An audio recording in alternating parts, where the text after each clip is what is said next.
Sean bienvenidos jóvenes y señoritas al último video que se va a realizar de diagrama psicométrico. Hoy vamos a acabar con este ejercicio que era del miscelánea, que es uno de los más completos por decir, ya que alberga todos los casos, exceptando el enfriamiento normal y el calentamiento adiabático, pero engloba muchos de los conceptos que hemos visto. Entonces empezaremos con este ejercicio. Dice, se trata aire en un humidificador adiabático. Antes del ingreso al humidificador, el aire pasa por un intercambiador de calor y entra un caudal de 1 litro por cada minuto.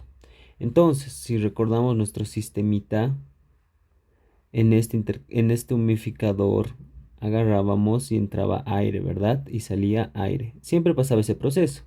Sin embargo, ahora nos están diciendo que antes de ingresar aquí hay un intercambiador de calor y está ingresando recién el aire. Entonces aquí, ¿qué está pasando? Un proceso de calentamiento.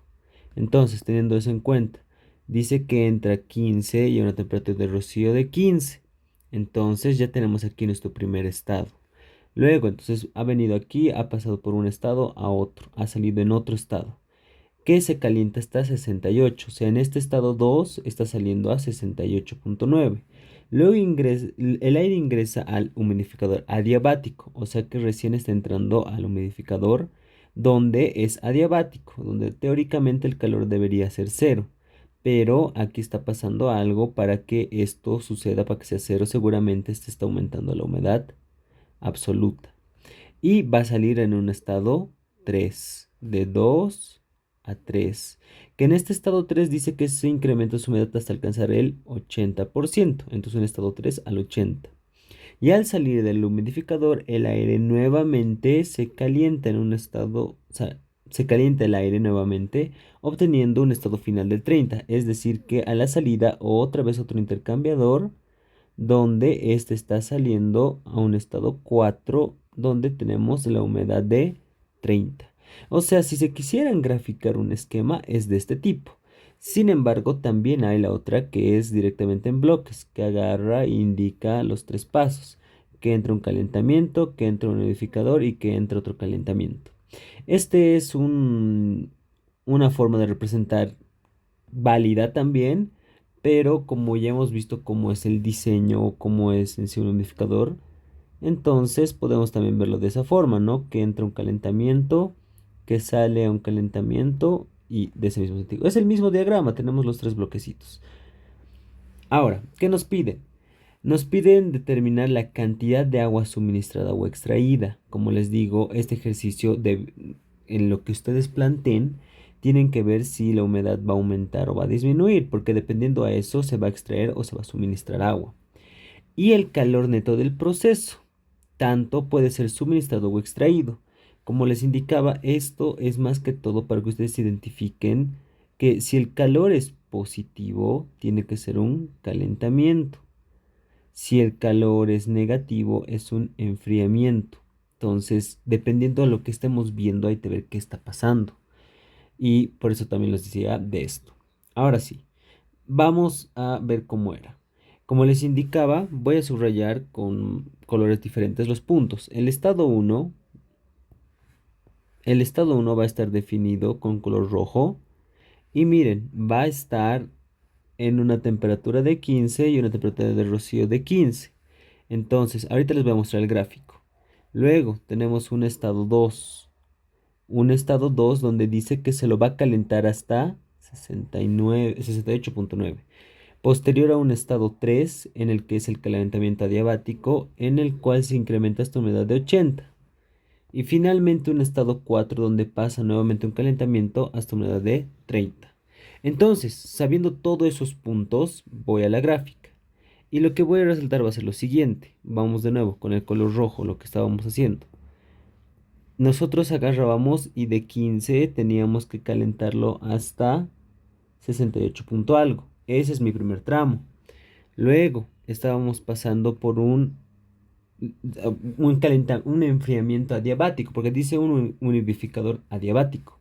Pero si ven los puntos, tenemos que llegar a 30 adiabáticamente. Ya estamos a 68. Tenemos que llegar adiabáticamente a 30, que es ahí. Bueno, mentira, a 80, perdón, de humedad relativa. para que finalmente lo volvamos a calentar. Y es lo que les indicaba, se crea una Z, que es un proceso de los completos, porque tenemos aquí un calentamiento de 1 a 2, tenemos un calentamiento de 2 a 3, que es el adiabático, y un calentamiento de 3 a 4. Entonces, obviamente, para determinar este punto en especial, por si acaso, el punto 2, se sabe que la temperatura es a 68,9.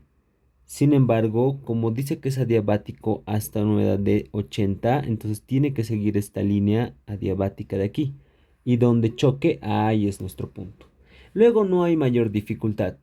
Nuevamente tienen que leer de aquí los volúmenes y las humedades absolutas. Ahora, lo interesante está en este punto. Noten que aquí no hay una humedad relativa que puedan leer. Entonces tienen que suponer o interpolar, tienen que decir, bueno, si yo agarro por aquí, ¿qué humedad relativa tendría? Yo he sacado el valor de 8. ¿Cuál es el problema? Para el ejercicio van a necesitar este dato, el volumen, porque miren que les están dando caudal. Entonces, si necesitan el volumen de esto, ¿cómo van a leer? Porque cuando estemos a 68,9, miren que en esto no va a chocar con la línea de aire saturado. Entonces, ¿cómo van a poder interpolar si no tienen ese punto? Lo que tienen que hacer es igual, nuevamente desde esta recta, trazarse una humedad de 8 hasta donde ustedes indiquen, bueno, porque lógicamente esto tiene que ir avanzando desde el 0 hasta el 100, ¿no? Entonces, cuando digan, a ver, por aquí está 8, porque por aquí puede ser 50, por aquí está 100, por aquí está 75, indican y directamente hacen chocar con su temperatura y lo leen, que es aproximadamente 1. Como les digo, estos ejercicios son los más complicaditos porque necesitan mucho criterio de cómo lo puedo resolver. Luego lo que es el calor latente se puede leer tranquilamente, ¿ya? Tenemos aquí lo que es los valores determinados que pueden observar en la tablita.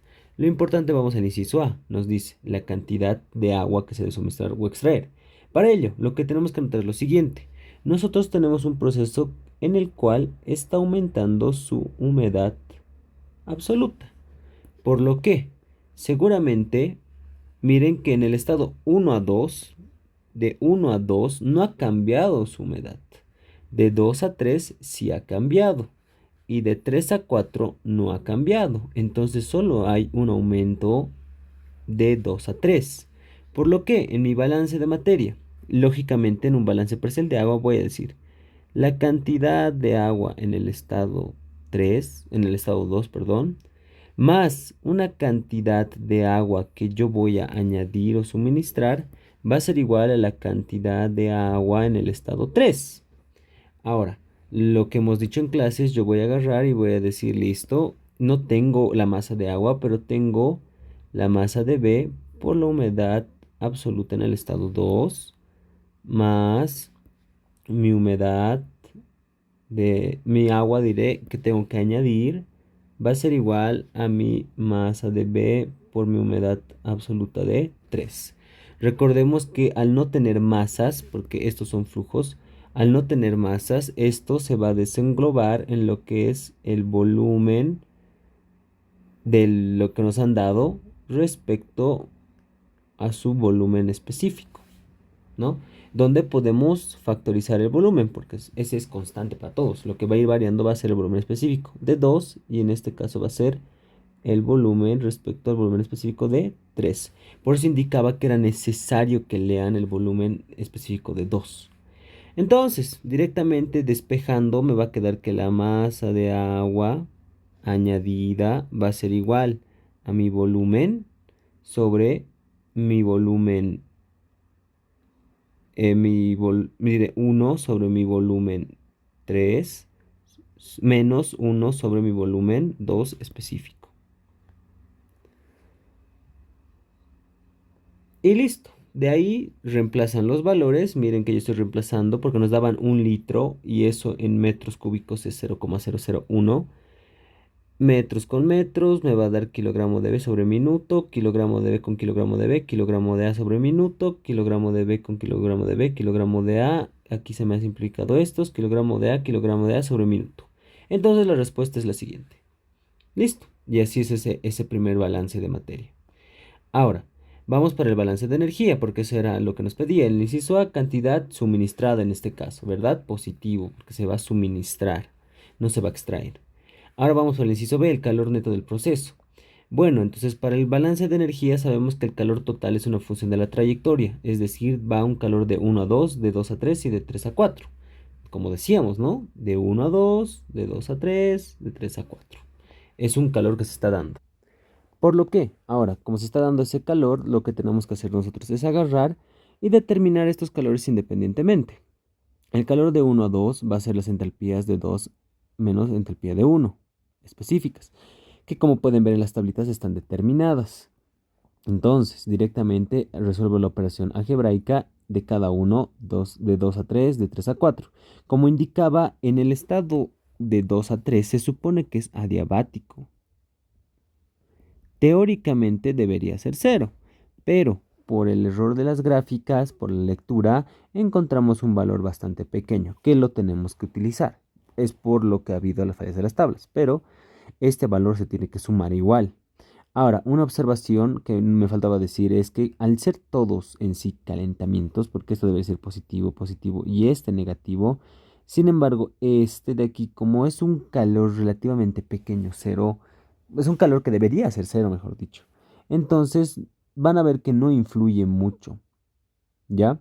Lo importante es estos dos calores, de 1 a 2. Al ser calentamientos, por si acaso, porque van en este sentido, los calores tienen que salir positivos por el hecho de que son calentamientos.